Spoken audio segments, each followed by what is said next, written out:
रामा के हो चली हई खेलैया हे रावा हो ना अपनी महलिया से बोलई देवरावा हो ना रामा हम चलबई खेलैया हे रावा हो ना रामा हम चलबई खेलैया हे रावा हो ना सब केहू बांधाई से तू पिसनवा हो ना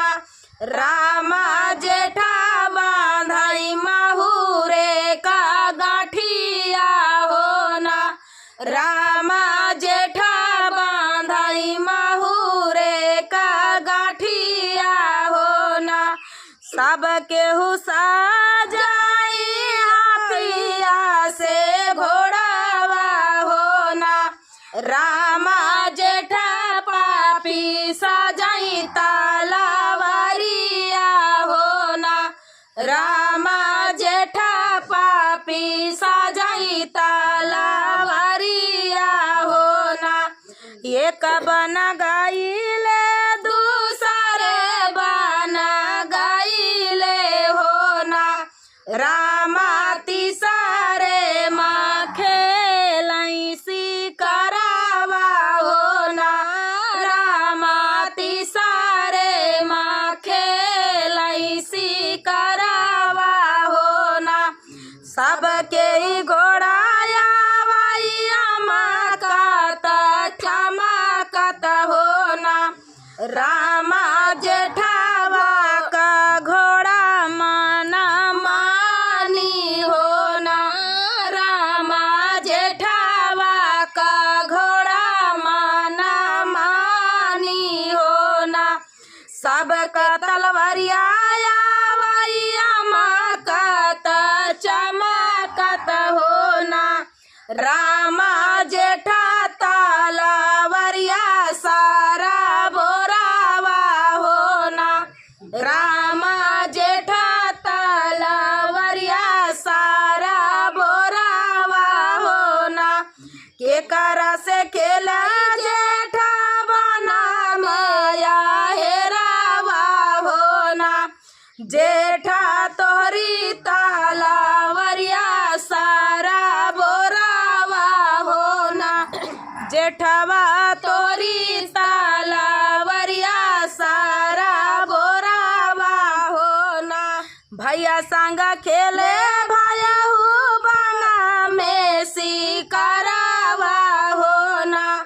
भैया वही तलवारिया सारा बोरावा हो ना भैया वही तलवारिया सारा बोरावा हो ना सब केहू खेलाई बना में सिकरावा हो ना रामा जेठा पापी मारई सगा भैया हो ना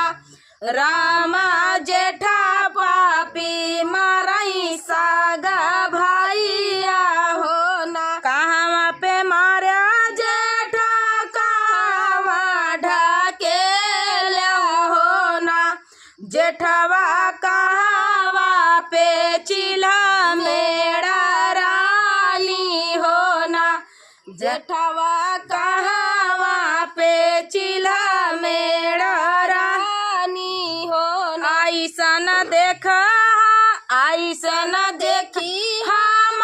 नहीं सगा भैया हो ना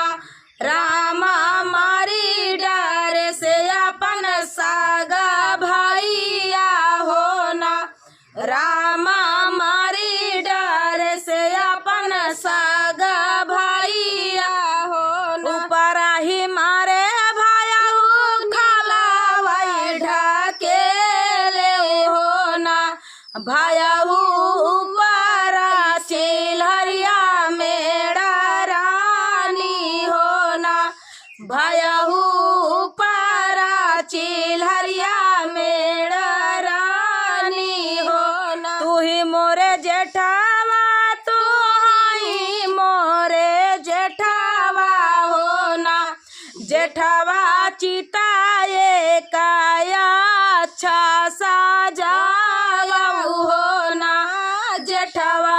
चिताए काया अच्छा सजावऊ हो ना जेठवा लकड़ी है बिनी चोली चितावा सजावई हो ना रामा चिता पे हसिया लेटावई हो ना रामा चिता पे हसिया लेटावई हो ना डारी दी घिया ना बरना लागी आगिया हो ना